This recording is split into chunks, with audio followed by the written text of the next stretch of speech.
The silk of her wedding dress rustled against the carpet as Nicole Crawford lowered herself to the floor and rolled under the king-sized bed in the honeymoon suite.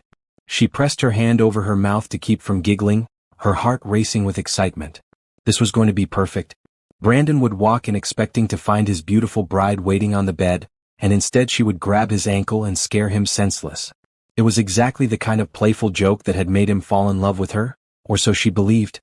The clock on the nightstand showed 11:47 p.m. The reception had ended 20 minutes ago, and Brandon had said he needed to speak with his mother Patricia about something important before joining Nicole. She didn't mind waiting. After 2 years of dating and 6 months of engagement, what was another few minutes? Nicole stared at the bottom of the mattress above her, still unable to believe this day had finally come. She was Mrs. Brandon Mitchell now. Her mother would have been so proud. When cancer took her mother 3 years ago, Nicole thought she would never feel whole again. Then Brandon appeared at a charity gala, charming and attentive, and slowly brought color back into her world. He supported her through the grief, encouraged her work at the tech company her mother had left her, and made her believe in love again. The suite door clicked open. Nicole held her breath and prepared to spring out. But then she heard heels, 2 sets of them, clicking against the marble entryway. That was strange. She pressed herself flatter against the floor and peered toward the door. 2 pairs of expensive shoes came into view. One pair she recognized immediately, the red-soled designer heels Patricia always wore. The other pair was unfamiliar, black stilettos with silver buckles. Nicole's stomach tightened. What was Brandon's mother doing in the honeymoon suite? And who was with her? "Close the door," Patricia's voice commanded. "We need to talk where no one can hear us." The door closed with a soft click that somehow sounded like a gunshot to Nicole's ears. "This is risky, Patricia," another woman's voice said. Nicole didn't recognize it. The voice was younger than Patricia's, smoother, with an edge of anxiety. What if she comes up? Brandon is keeping her busy downstairs. He'll make sure she stays at least another 30 minutes. That's more than enough time. The 2 women moved further into the room. Nicole could see them now through the gap between the bed skirt and the floor. Patricia sat on the edge of the bed directly above her, causing the mattress to dip slightly. The other woman remained standing. She was tall, with long straight hair and legs that seemed to go on forever. She wore a form-fitting black dress that Nicole now remembered seeing at the reception, though she couldn't recall where. "I can't believe you actually pulled this off," the standing woman said. 2 years. 2 years of watching him play house with her, pretending to love her, sleeping in her bed. "Do you know how hard that's been for me?" Nicole's blood ran cold. "Veronica, please," Patricia said with obvious irritation. "You know this was necessary. Her mother's company is worth $60 million, and she inherited every penny along with those patents. Do you think Brandon could have gotten close to that money any other way? She's not stupid. She would have seen through him in a month if we hadn't planned everything perfectly." I know. Veronica began to pace. Nicole watched her feet move back and forth, each step driving a nail deeper into her chest. "But now it's done, right? Now he can finally—" "Not yet," Patricia cut her off. "Now the real work begins. He needs to get access to her accounts, get his name on the company paperwork, position himself to take control when the time is right. These things take time. 6 months, maybe a year." "A year?" Veronica's voice rose sharply. "You said 6 months maximum when this started. Then it was a year. Then it was after the engagement. Now you're telling me I have to wait another year while he secures our future," Patricia said firmly. "Our family's business is 3 months away from bankruptcy, Veronica. 3 months.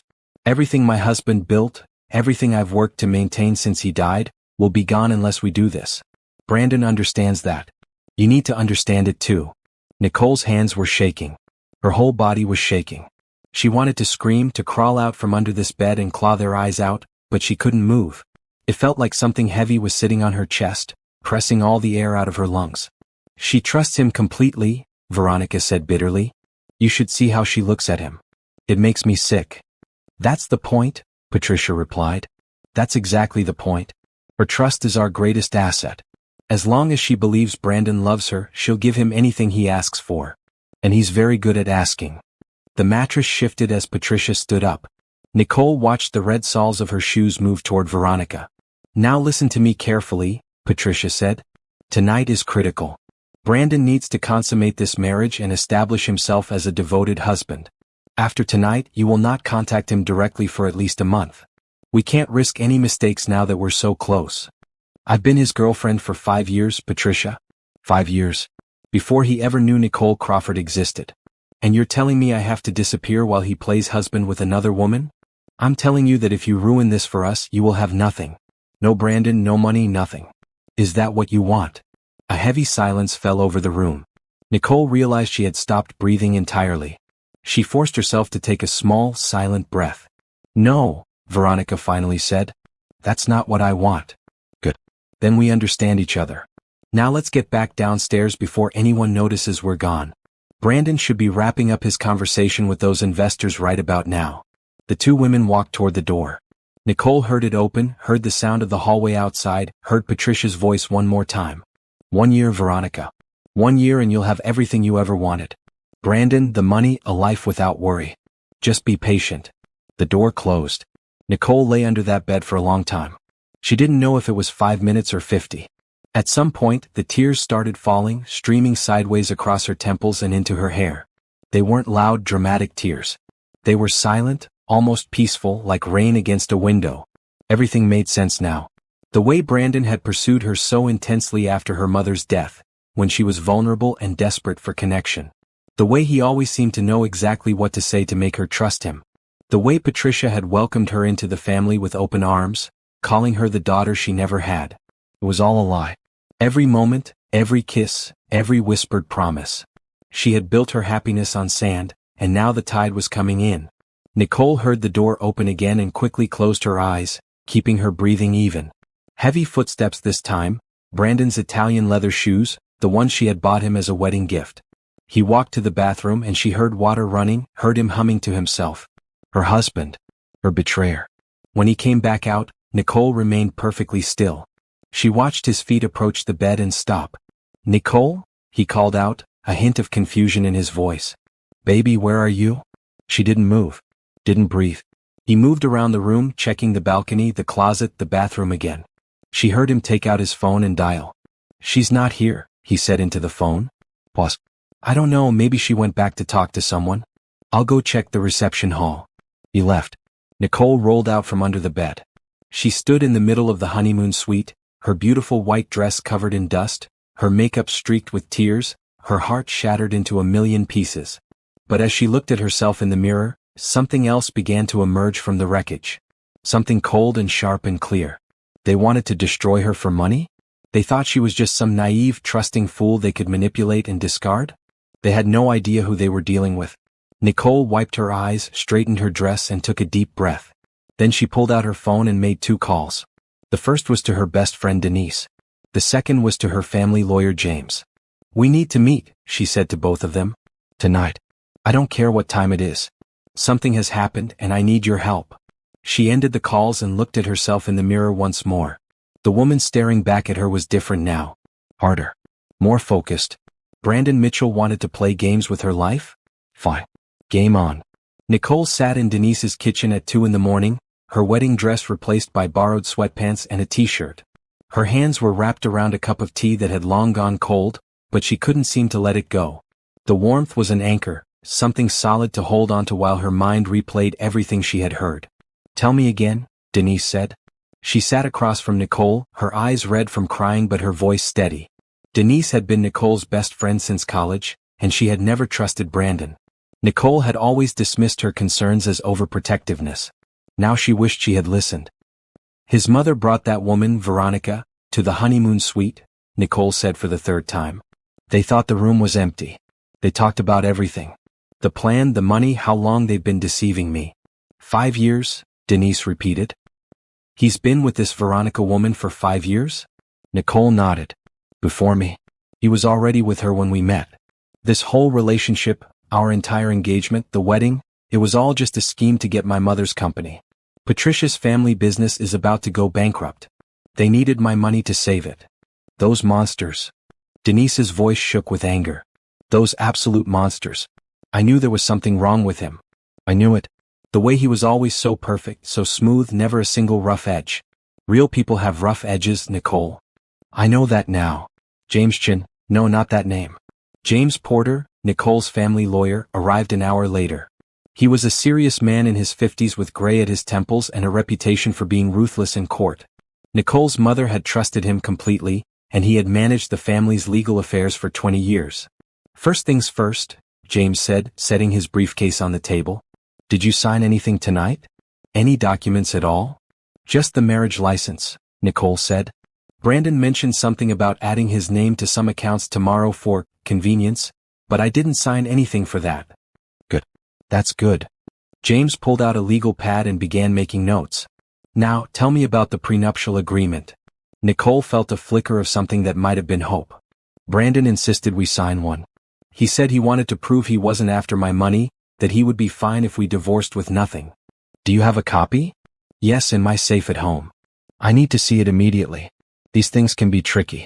If it wasn't drafted carefully, it might not offer the protection you think. Nicole's stomach turned. His mother's lawyer drew it up. I just signed where Brandon showed me. James and Denise exchanged a look. Don't worry, James said, though his voice was careful. We'll review every word. But Nicole, I need you to understand something. Until we know exactly what we're dealing with legally, you need to be very careful about what you say and do around Brandon. If he realizes you know the truth, he might accelerate his plans or destroy evidence.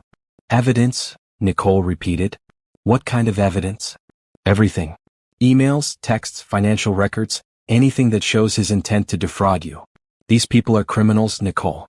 What they're doing isn't just morally wrong, it's illegal. But to prove it, we need documentation. Nicole looked at her cold tea, her mind beginning to shift from shock into something more focused. So I should go back? Pretend nothing happened. For now, yes. I know that's incredibly difficult, but it's the smartest play. Let them think they've won. Meanwhile, we'll be building a case they never see coming. Denise reached across the table and took Nicole's hand. You don't have to do this alone. I'll be with you every step. Nicole squeezed her friend's hand and felt something strengthen inside her. The heartbreak was still there, it would be there for a long time, but it was making room for something else now. Purpose. What about my company? Nicole asked James. How do I protect it? First thing tomorrow we change every password, every access code. We review who has signing authority and limit it to only you. We inform your board of directors that no changes can be made without a meeting where you are present. My board. Nicole's eyes widened. Patricia got me to add Brandon to the board 3 months ago. She said it would show the investors that we were a united front. James wrote something down quickly. Then we need to move carefully around that. We'll find a way to remove him, but it has to be done properly or he might get suspicious. This is a nightmare, Nicole whispered. It was, James agreed. But nightmares end, and when this one does, you're going to be the one standing. I promise you that. Nicole drove back to the hotel as the sun was coming up. Brandon was asleep in the honeymoon suite, sprawled across the bed like nothing was wrong. Nicole stood in the doorway and watched him for a long moment. How many times had she looked at him with love? How many times had she touched his face, kissed his lips, trusted him with her secrets and her dreams? All those memories felt poisoned now, like photographs developing wrong, showing the darkness underneath the smiling surface. She went into the bathroom and looked at herself in the mirror. Her eyes were swollen from crying, but her jaw was set firm. She thought about her mother, about the company she had built from nothing, about all the employees who depended on it for their livelihoods. Patricia and Brandon thought they could just take it. They thought Nicole was nothing but a grieving orphan they could manipulate. They were wrong. Nicole washed her face, applied enough makeup to hide the worst of the damage, and practiced her smile in the mirror until it looked real. Then she walked out of the bathroom and gently shook Brandon's shoulder. "Morning, husband," she said softly. Brandon opened his eyes and smiled at her, and for a moment the expression looked so genuine that Nicole almost doubted what she had heard. But then she remembered the words, "Her trust is our greatest asset." "Morning, wife," he said, pulling her down for a kiss. "Where did you disappear to last night? I looked everywhere for you." "I got talking to one of my cousins and lost track of time," Nicole lied smoothly. "It was easy, too easy. When I finally came up, you were out cold. I didn't want to wake you. You should have. I wanted our wedding night to be special. We have plenty of nights ahead of us," Nicole said. "Right now, I just want breakfast. I'm starving." Brandon laughed and kissed her again. "That's my girl. Always thinking about food. My girl." The words made Nicole's skin crawl, but she kept her smile in place. She was not his girl. She was not his anything. She was the woman who was going to take everything from him just like he planned to do to her. but he would never see it coming. The next 3 weeks were the hardest of Nicole's life. Every morning she woke up next to Brandon and fought the urge to scream the truth in his face. Every night she lay beside him and listened to his breathing, wondering how the same mouth that told her he loved her could also plot her destruction. But she held it together. She smiled when he kissed her goodbye in the morning. She asked about his day when he came home. She played the role of happy newlywed so perfectly that even she started to wonder if she was losing her mind. The only thing keeping her sane was the work happening behind the scenes. James moved quickly and quietly. Within the first week, every password and security code at Nicole's company was changed. Brandon's board access was quietly reduced through a series of technical-looking excuses. System upgrades, security protocols, nothing personal. He complained once or twice, but Nicole soothed him with promises that it would all be restored soon. "They're just being extra careful," she told him. "You know how IT people are." "Yeah, I guess," Brandon said, though she could see the frustration behind his eyes. His plans were already being slowed and he didn't even know why.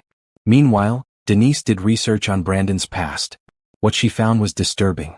5 years ago, Brandon had been engaged to another woman, a young heiress named Michelle Torres. The engagement ended suddenly, and Michelle refused to speak about it publicly. But Denise had a friend who knew a friend, and eventually they got the story. "She caught him," Denise told Nicole over a private lunch. Michelle caught him in lies about money. He had convinced her to put his name on some of her accounts, and when she started noticing discrepancies, he tried to gaslight her. She broke off the engagement and threatened to go public, but he had some embarrassing photos of her and used them as blackmail to keep her quiet. Nicole felt sick. "So I'm not even his first target." "No. You're just the first one he actually married. Which means he's getting bolder, more desperate. Or his mother is." Nicole started paying closer attention to Patricia. Her mother-in-law visited at least twice a week, always with suggestions about how Nicole should handle her finances, her company, her life. Before, Nicole had seen this as caring maternal advice. Now she recognized it for what it was: reconnaissance.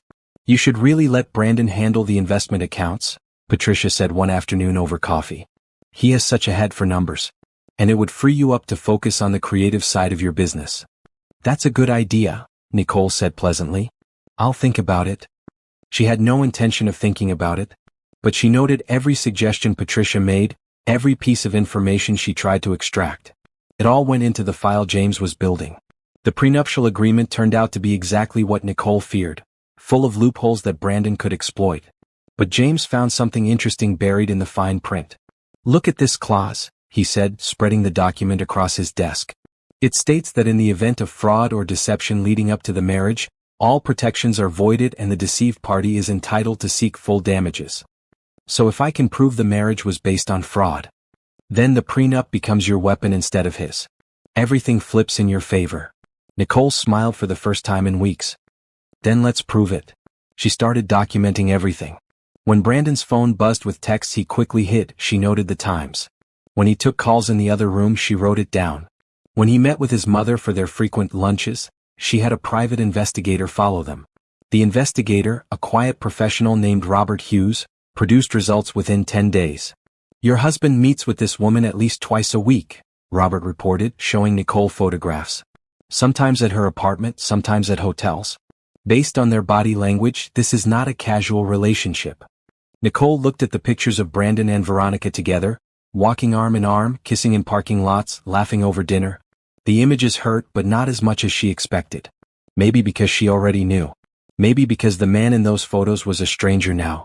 "Is this enough?" she asked James. "It's a start.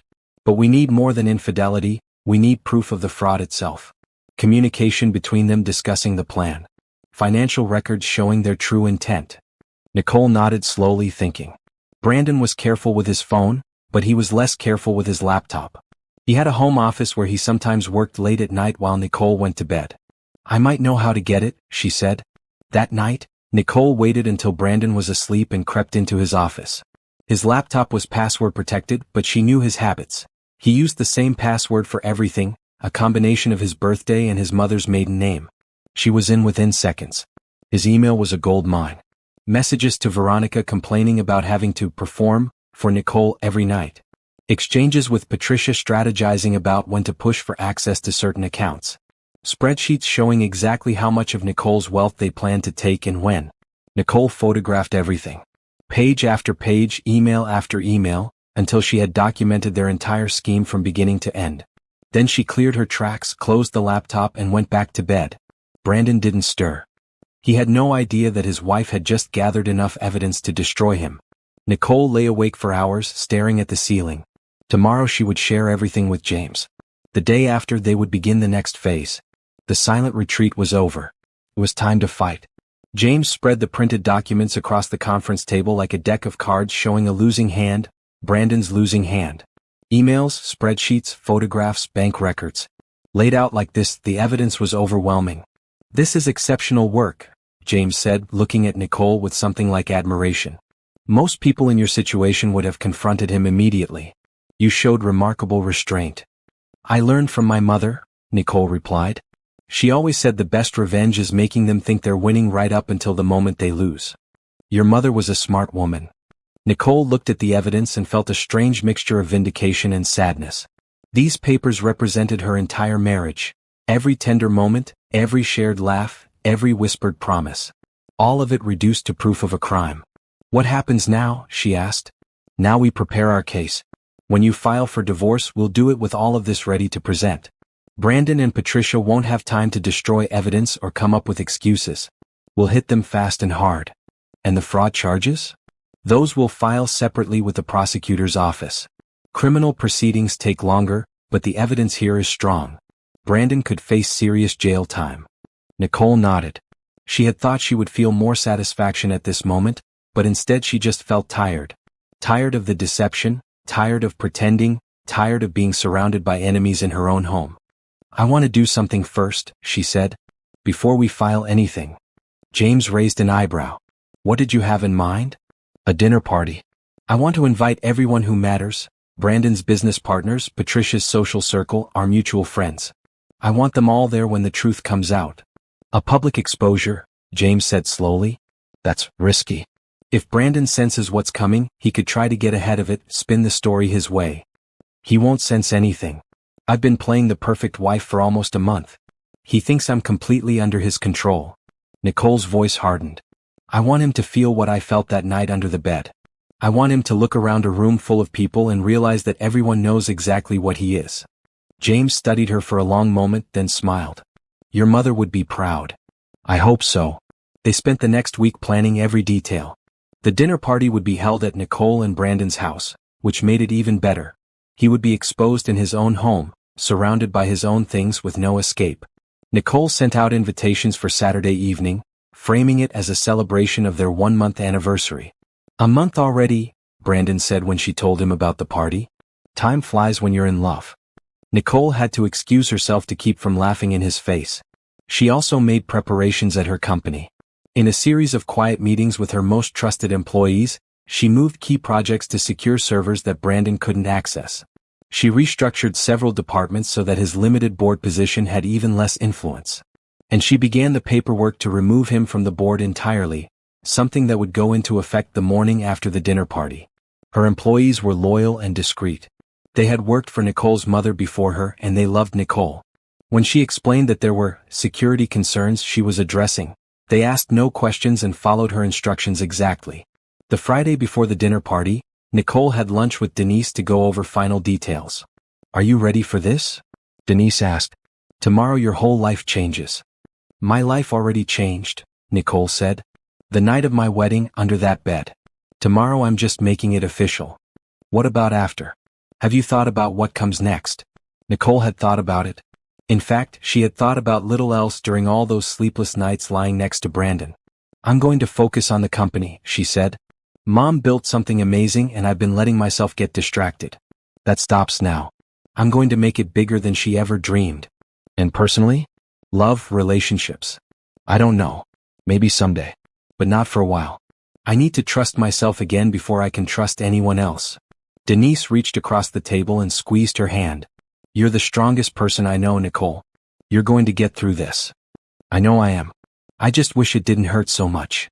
That night, Nicole stood in her closet looking at the dress she would wear tomorrow. It was black, elegant, powerful, the kind of dress a woman wears when she means business. She thought about putting it on and walking down those stairs, seeing the room full of people, knowing what was about to happen.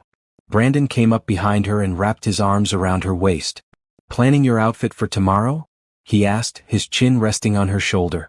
"Just trying to decide what makes the right statement." "You always make a statement. That's what I love about you." Well, the word was a knife in her gut. "Brandon," she said slowly, "are you happy? With me, with us?" "Of course I am. Why would you ask that?" "I don't know. I just want to make sure I'm doing enough. Being a good wife." He turned her around to face him, his hands on her shoulders, his eyes meeting hers. For a moment the mask slipped and she saw something real there, not love but something like admiration. The admiration of a predator for prey that hadn't yet realized it was caught. "You're perfect," he said. "Everything about you is perfect." Nicole smiled at him, letting him see what he expected to see. A woman in love, a woman fooled, a woman under control. "I'm glad," she said. "I just want tomorrow to be special." "It will be," he promised. "I'll make sure of it." Yes, Nicole thought. Tomorrow will definitely be special. Just not the way you're expecting. On the morning of the dinner party, Nicole woke at dawn and went for a run.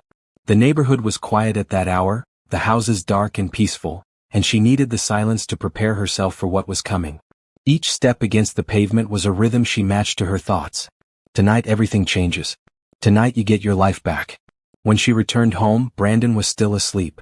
She showered and dressed in casual clothes, then went to her home office to handle some last-minute details. James had sent over the final versions of the divorce papers, ready to be filed first thing Monday morning. She reviewed them one more time, then locked them in her personal safe alongside copies of all the evidence. The caterers arrived at 2 o'clock. Nicole directed them through the house, watching as tables were set up, flowers arranged, lights adjusted. Everything had to be perfect. This wasn't just a dinner party, it was a stage, and she was setting the scene for the most important performance of her life. Brandon finally emerged around 3, looking relaxed and pleased. "This is impressive," he said, surveying the preparations. "You've really gone all out." "I wanted it to be memorable." "It will be. I'm going to go pick up my mother. She's very excited to see the house all done up like this." "I'm sure she is." After he left, Nicole went upstairs to get dressed. She took her time with her makeup, her hair, her jewelry. The woman who looked back at her from the mirror was polished and powerful, showing no trace of the heartbreak underneath. Good. That's exactly what she needed. The guests began arriving at 6. Business partners Brandon had been trying to impress. Society friends of Patricia's who judged everyone by their net worth. A few of Nicole's actual friends, including Denise, who would be there for moral support. And of course, James Porter, who came early to ensure all their technical preparations were in place. "The audio system is ready," he murmured to Nicole as she greeted guests at the door. "Whenever you give the signal." "Thank you, James. For everything. Thank me after this is over." By 7 o'clock, the house was full. Conversations hummed, glasses clinked, laughter rose and fell in waves.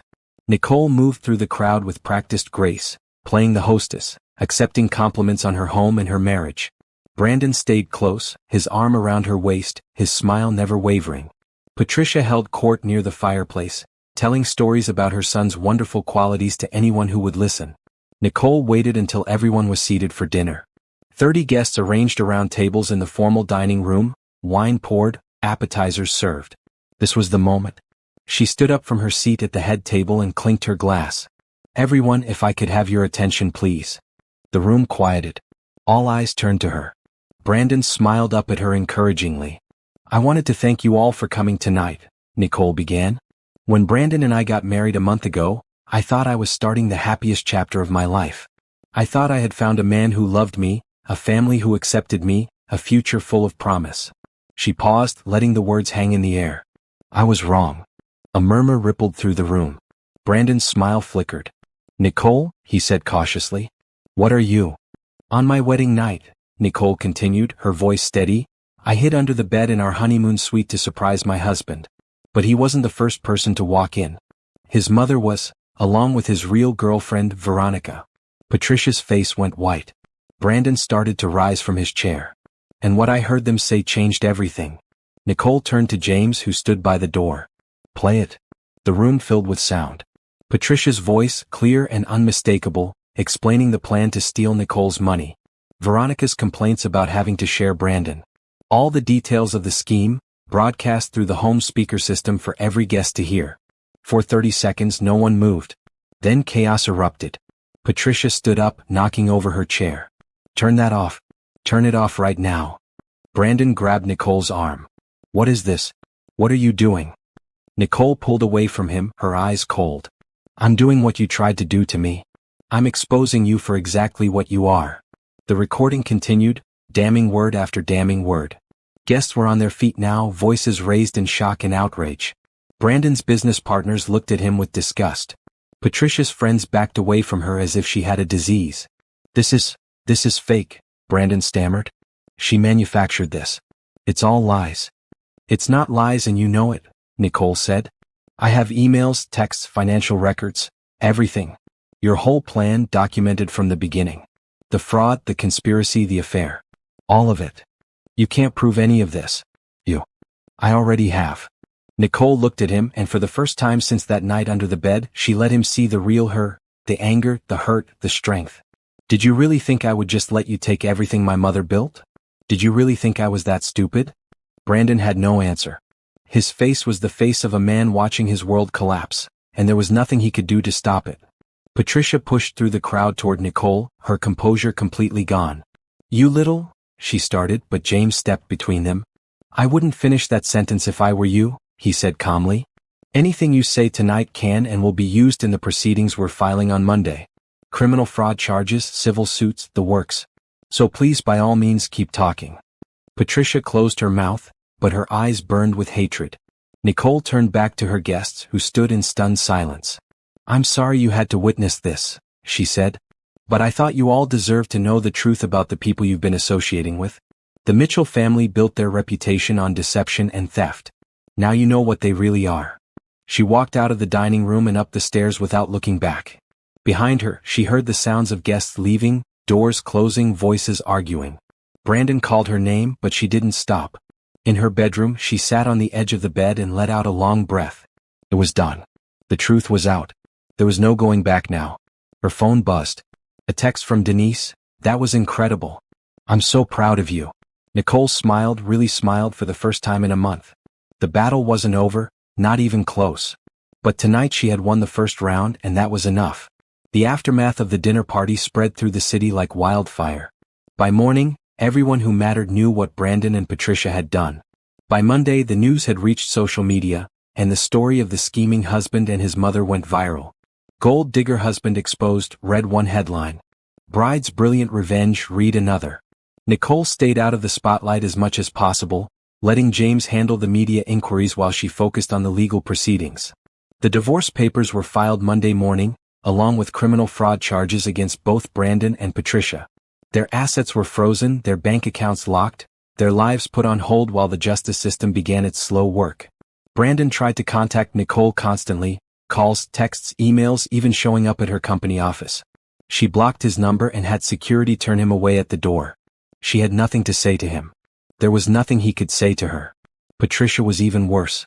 She actually tried to get mutual friends to intervene on her behalf, claiming that Nicole had misunderstood, that the recording was taken out of context. But no one was buying it. The evidence was too clear, the scheme too obvious. Patricia's social circle evaporated overnight. Invitations stopped coming. Doors that had always been open were suddenly closed. Nicole's attorney filed the civil suit 2 weeks after the dinner party. It was a masterpiece of legal strategy, claiming damages for fraud, emotional distress, and conspiracy. The prenuptial agreement, which Brandon had thought would protect him, was voided under the fraud clause and turned into a weapon against him. Everything he had hoped to gain from the marriage became leverage Nicole could use to take everything he had. The first court hearing was brief but satisfying. Brandon showed up with his own attorney, a clearly less experienced lawyer than James, and tried to argue that Nicole had overreacted, that their marriage was real, that he really did love her. James dismantled every claim with evidence. Emails in which Brandon called Nicole his mark. Texts to Veronica complaining about having to touch his wife. Financial projections showing exactly how Brandon and Patricia planned to drain Nicole's accounts over the next 5 years. The judge looked at Brandon with undisguised contempt. Mr. Mitchell, the evidence against you is substantial. I'm setting a trial date for 3 months from now, and until then, you are prohibited from contacting Mrs. Mitchell or coming within 500 feet of her home or place of business. Do you understand? Your Honor, that's my home too. You should have thought about that before you turned your marriage into a criminal enterprise. The restraining order stands. Brandon left the courthouse looking like a man who had just watched his future burn to the ground. Nicole walked out with her head high and her lawyer beside her. That went well, James said. It went perfectly. The next few weeks were a flurry of depositions, document reviews, and legal strategy sessions.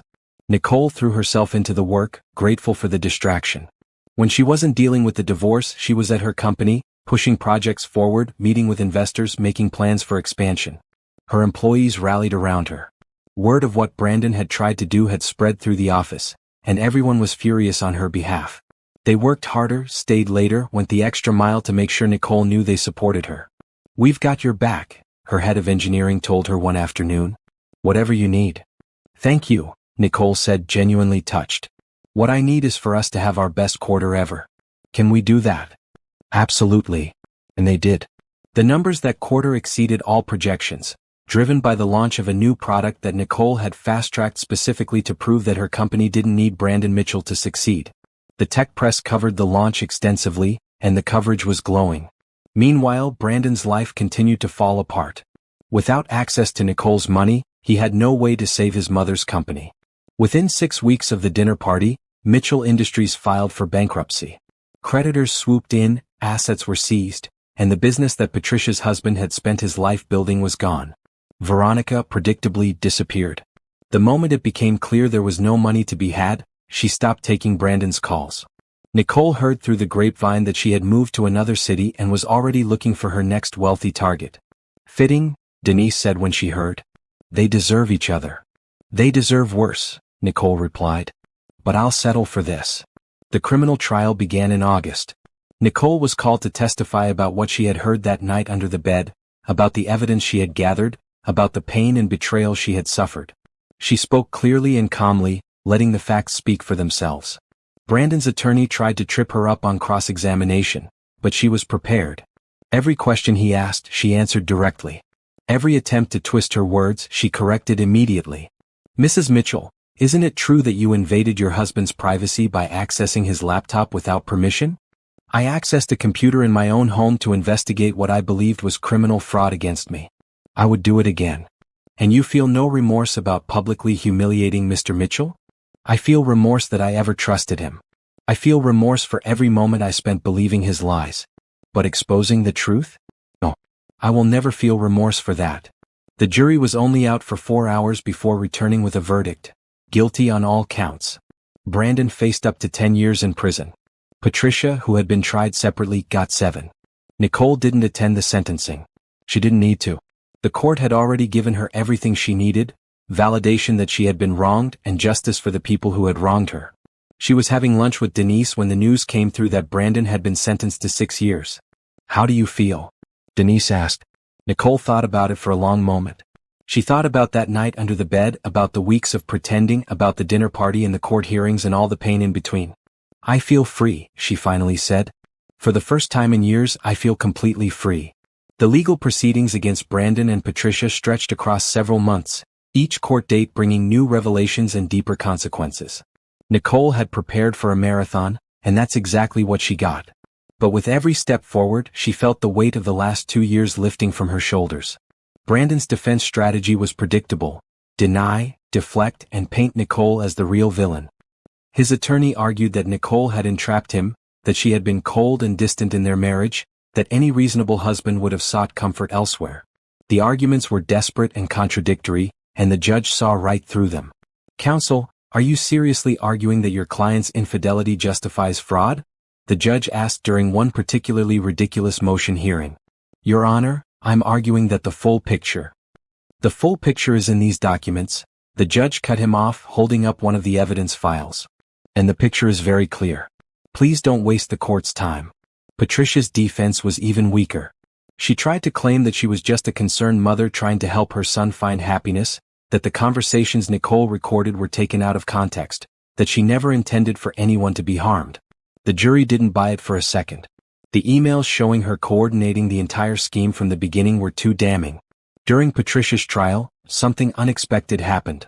Other victims came forward. It started with Michelle Torres, Brandon's former fiancée. She had heard about the case and decided she was tired of staying silent. She contacted James and offered to testify about her own experience with Brandon, the lies, the financial manipulation, the blackmail when she tried to leave. "I was afraid before," Michelle told Nicole when they met. "He had those photos and I didn't want them getting out. But then I saw what you did, how you fought back, and I thought, if she can be that brave, maybe I can too." Her testimony added another layer to the prosecution's case, showing that Brandon's scheme against Nicole wasn't a one-time thing but a pattern of predatory behavior. 2 other women came forward after that. A former girlfriend Brandon had convinced to invest in a fake business venture, and a colleague Patricia had defrauded years earlier using similar tactics. "They're serial predators," James told Nicole. "This is what they do. They find vulnerable people and exploit them. You just happen to be smart enough to stop them." The civil trial concluded in September with a judgment entirely in Nicole's favor. Not only was she granted immediate divorce, but she was also awarded damages for fraud and emotional distress. Brandon was ordered to pay her a substantial sum, not that he had anything left to pay with. His assets had already been seized to cover other debts, and he would be spending the next several years in prison regardless. Patricia's civil judgment was even harsher. As the mastermind of the scheme, she was held liable for the full extent of the damages. Her house was sold, her bank accounts emptied, her remaining assets liquidated. The woman who had once presided over high society gatherings was left with nothing but a prison sentence and a permanent reputation as a con artist. On the day the civil trial ended, Nicole walked out of the courthouse and stood on the steps, looking up at the sky. The sun was shining, the air was crisp, and for the first time in what felt like forever, she felt light. Really, truly light. James came to stand beside her. "Congratulations," he said. "You did it. We did it. I couldn't have gotten through this without you. You would have found a way. You're a fighter, Nicole. Your mother would be proud." Nicole nodded, her eyes stinging. She thought about her mother often these days, her strength, her wisdom, her refusal to let anyone take advantage of her. Nicole had inherited more than a company from her. She had inherited a backbone. "What happens now?" she asked. "Now you live your life. Build your company. Maybe when you're ready, let yourself be happy again." "Happy?" Nicole repeated, testing the word. "That sounds nice. You deserve it. After everything you've been through, you deserve every good thing that comes your way." Nicole smiled. She thought about the future, not a future with Brandon in it, thank goodness, but a future she would build for herself. A future she would choose. "Thank you, James," she said. "For everything." "My pleasure. Now go celebrate. You've earned it."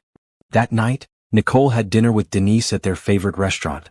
They ordered too much food and drank too much wine and laughed until their sides hurt. It felt like the old days before Brandon, before the grief, before everything got complicated. To Nicole, Denise said, raising her glass. "The strongest woman I know." "To us," Nicole replied. "For getting through this together." They clinked glasses and drank, and Nicole felt something settle inside her. After all the chaos and pain and fighting, she finally felt at peace. The war was over. She had won. Now it was time to build something new. The collapse of Brandon Mitchell was swift and thorough. By the time he began serving his prison sentence, there was nothing left of the life he had tried to build on Nicole's stolen wealth. His business connections had abandoned him. His social circle had disowned him. Even his own extended family wanted nothing to do with him. Nicole followed the news of his downfall with detached satisfaction. Not glee, that would require more emotional investment than she was willing to give. Just satisfaction that justice had been done and that her mother's legacy was protected. Patricia's fall was even more dramatic. She had spent decades building her reputation as a pillar of high society, and now that reputation was in ruins. The women she had called friends cut her off completely. The charities she had chaired removed her name from their boards. Her photograph, once featured in the society pages of every major publication, now only appeared in stories about fraud and deceit. During her trial, Patricia had broken down on the stand and begged for mercy, claiming she had only been trying to save her family's business. The judge was unmoved. "You tried to save your business by destroying an innocent woman," the judge said. "You orchestrated a campaign of fraud and manipulation that lasted years. You showed no mercy to your victim, and you will receive none from this court." 7 years. That was Patricia's sentence. 7 years in prison for conspiracy, fraud, and various other charges. By the time she got out, she would be in her 70s with no money, no friends, and no reputation. The society queen would end her days in obscurity. Veronica, the woman who had waited 5 years for Brandon to deliver on his promises, ended up with nothing. After the scandal broke, she fled to another state, but word of her involvement followed her. 2 different men she approached for relationships did background checks and discovered her history as a co-conspirator in a fraud scheme. Her dating prospects dried up overnight. Nicole heard through the grapevine that Veronica had taken a job as a waitress and was living in a small apartment outside Houston. Part of her felt a grim satisfaction at this news. A larger part felt nothing at all. Veronica had been a tool in Brandon's scheme, just like Nicole. The difference was that Veronica had chosen to be used, while Nicole had been deceived. As for Brandon himself, prison was exactly the humbling experience he deserved. A man who had spent his adult life manipulating wealthy women now found himself at the bottom of a different hierarchy entirely. His charm meant nothing behind bars. His good looks attracted the wrong kind of attention. His expensive education and refined manners just made him a target for inmates who resented anyone who thought they were better than others. He wrote to Nicole twice during his first month inside. She didn't open the letters, just forwarded them to James as potential evidence of any additional schemes. James reported that they were exactly what he expected: self-pitying complaints about his situation, thinly veiled attempts to make Nicole feel guilty, and not a single word of genuine apology. "He still doesn't get it," James said. "He still thinks he's the victim." "He'll have 6 years to figure it out," Nicole replied. "Not my problem." With the legal battles behind her, Nicole threw herself fully into her work. Her company, which her mother had built from nothing 30 years earlier, was poised for major growth. The tech industry was booming, and the products Nicole's team had developed were perfectly positioned to capitalize on it. She started working longer hours, taking more meetings, pushing harder than she ever had before. Some nights she didn't leave the office until midnight, and some mornings she was back before dawn. Her employees worried about her, and Denise staged an intervention after Nicole missed 3 dinner plans in a row. "This isn't healthy," Denise said. "You're running yourself into the ground." "I'm building something," Nicole replied. "This is what building something looks like." "You already built something. You won. Brandon is in prison, Patricia is in prison, you got everything they tried to take from you. What more do you need?" Nicole didn't have a good answer for that. She just knew that if she kept moving, kept working, kept pushing forward, she didn't have to think about anything else. She didn't have to think about the fact that she had been married and divorced in the space of 6 months. She didn't have to think about the fact that the man she had loved, the man she thought had loved her, had been a complete fabrication. She didn't have to think about how lonely her big empty house felt at night. But Denise was right. She couldn't run forever. One evening, Nicole was working late in her office when she looked up and saw herself reflected in the window. The woman staring back at her looked tired, thin, older than her years. She looked like someone who had forgotten what it felt like to enjoy life. Nicole put down her pen and leaned back in her chair. She thought about her mother, who had worked just as hard to build this company but who had always made time for the things that mattered. Family dinners, weekend trips, friends and hobbies and laughter. Her mother had lived fully, not just professionally. "I don't want to end up alone," Nicole said to her reflection. "I don't want to be so afraid of being hurt that I never let anyone in again." The reflection didn't answer, but Nicole knew what she needed to do. She needed to start living again, really living, not just working. She needed to open herself up to new possibilities, even if that meant risking new pain. Starting tomorrow, she would make changes. She would work reasonable hours. She would keep her plans with friends. She would leave room in her life for something unexpected. She didn't know it yet, but something unexpected was already on its way. 6 months after the trial ended, Nicole's company launched its most ambitious product yet, a software platform that revolutionized how small businesses managed their operations. The launch event was held at a downtown convention center, with industry press, investors, and potential clients filling the auditorium. Nicole stood backstage, going over her presentation notes for the 100th time. She had given dozens of speeches over the years, but this one felt different. This was her first major public appearance since the scandal, and she knew everyone would be watching not just to see the product but to see her. Was she damaged? Weakened? Broken? She intended to show them she was none of those things. The lights went down and Nicole walked out onto the stage. The audience applauded and she let the sound wash over her. Then she began to speak. She talked about her mother's vision for the company. She talked about the team of brilliant people who had built this product. She talked about what the platform could do for businesses and why she believed in it so deeply. She did not talk about Brandon or Patricia or anything that had happened in the last 2 years. That chapter was closed. This was a new one. When she finished, the applause was thunderous. People rose to their feet, clapping and cheering. Nicole smiled, a real smile, the first one that hadn't felt forced in a long time, and took a bow. Afterward, there was a reception where potential clients could try the product and meet the team. Nicole worked the room, shaking hands, answering questions, doing the part of her job she had always secretly enjoyed most: connecting with people. That's when she met Michael. He was standing near the demo stations, watching one of her engineers walk through the software's features. Tall, with warm brown skin and kind eyes, he looked genuinely interested in what he was seeing rather than just networking like most of the other guests. "What do you think?" Nicole asked, approaching him. He turned and smiled. "I think this is exactly what my company needs. We've been looking for something like this for months." "That's good to hear. What company are you with?" "Foster Architecture. We're a mid-size firm, about 40 employees. I'm the managing partner." Nicole shook his hand. "Nicole Crawford. Nice to meet you. I know who you are. I've been following your work for a while." He held up a hand quickly. "Not in a weird way. I mean professionally. My sister is in tech and she's been talking about your company for years. Says you're one of the most innovative leaders in the industry. Your sister has good taste." Michael laughed. "I'll tell her you said that." They talked for almost an hour. Not just about the software but about architecture, business, life. Michael was smart and funny and genuinely interested in what Nicole had to say, not just waiting for his turn to talk. He asked thoughtful questions and actually listened to the answers. By the time the reception ended, Nicole realized she was disappointed it was over. "I should get your contact information," Michael said. "For the software demo. My operations team will want to see it." "Of course." Nicole handed him her card. "Have them reach out to schedule something." He took the card and looked at it for a moment. Then he looked at her. "Can I be honest with you?" he asked. "Please." "The software looks great and my company will probably buy it. But that's not really why I want to stay in touch." He met her eyes directly. "I'd like to get to know you better. Not as a business contact. As a person." Nicole felt something flutter in her chest, something she hadn't felt in a long time and wasn't sure she wanted to feel again. But there was nothing calculated in Michael's expression, no agenda behind his eyes. He was just a person who found her interesting, and that was nice. "I'm not in a great place for dating right now," she said honestly. "I just went through something complicated and I'm still figuring things out." "I understand. No pressure." He put her card in his pocket. "But if you ever want to grab coffee and just talk, no expectations, no agenda, I'm around. Take your time." He gave her a final smile and walked away, and Nicole stood there for a moment, holding her breath.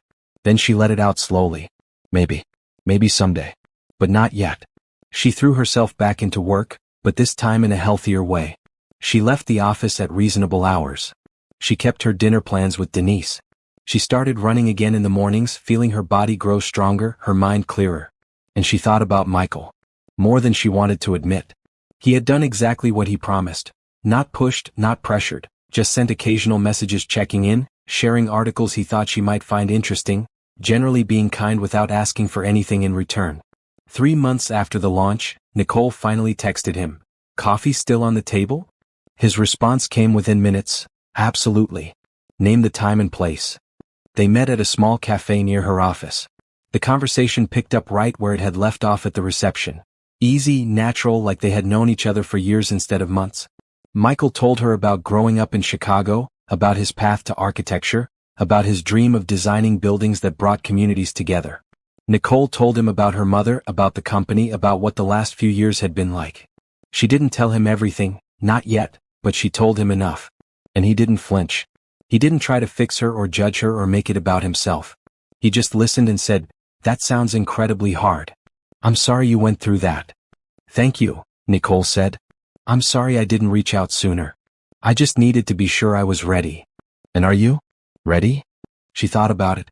She thought about the woman she had been before Brandon. Trusting, open, maybe a little naive. She thought about the woman she had become after. Stronger, wiser, more careful. She thought about the woman she wanted to be now. Someone who could be both strong and open, who could protect herself without closing herself off. "I think I'm getting there," she said finally. Michael smiled. "Then let's take it slow. No rush. Whatever you're comfortable with." And they did take it slow. Coffee dates became lunch dates, became occasional dinners. They talked and laughed and learned about each other. Michael was patient and kind and never once made Nicole feel pressured or rushed. He seemed to genuinely enjoy her company without needing anything from her. It was so different from Brandon that sometimes Nicole couldn't believe it was real. But it was real. Michael was real. And slowly, carefully, Nicole began to let herself trust again. 1 year after the dinner party that had exposed Brandon's scheme, Nicole stood in a courtroom for the last time. This was the final hearing, a formality to close out the remaining legal proceedings and ensure that all judgments had been satisfied. Brandon wasn't there, he was still in prison, but his attorney was present, looking tired and defeated. All matters have been resolved in favor of the plaintiff, the judge announced. This case is officially closed. Nicole shook James's hand and walked out of the courthouse into the sunlight. It was over. Really truly over. The man who had tried to steal her life had lost his own, and she was free. That evening she hosted a small gathering at her home. Her home, fully hers now that Brandon had no claim to it. Denise was there, along with a few other close friends. James came by briefly to offer his congratulations. And Michael was there, standing beside her as if it was the most natural thing in the world. Speech. Denise called out, clinking her glass. The woman of the hour must make a speech. Nicole laughed and shook her head, but everyone else took up the chant. Finally, she held up her hands in surrender. Okay. But just a short one. She looked around the room at the faces of the people who had supported her through the worst year of her life. Her eyes stung and she let them. A year ago, I discovered that my entire marriage was a lie, she began. The person I thought loved me was just using me and I felt like the biggest fool in the world. I thought I would never trust anyone again. I thought I would never be happy again. She paused, collecting herself. But here's what I've learned. Betrayal doesn't have to define you. Being hurt doesn't make you weak. What matters is what you do next.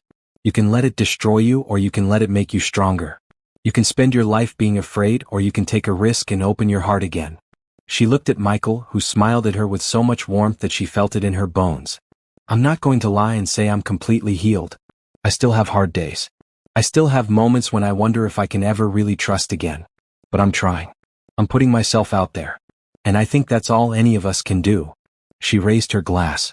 To all of you for being there for me. To my mother who taught me how to fight. And to new beginnings. To new beginnings, the room echoed. Later, after the guests had gone, Nicole and Michael sat on her back porch, looking up at the stars. The night was quiet and clear, and Nicole felt a deep sense of peace that she hadn't experienced in years. Can I ask you something? Michael said. Of course. Do you ever think about him? Brandon? Nicole considered the question. Sometimes. Not with anger anymore, just sadness, I guess. Sadness for the person I thought he was and the life I thought we would have. But that person never existed and that life was never real. So mostly I try not to think about him at all. That makes sense. What I think about more is who I am now because of what happened. I'm stronger than I was. I know what I want.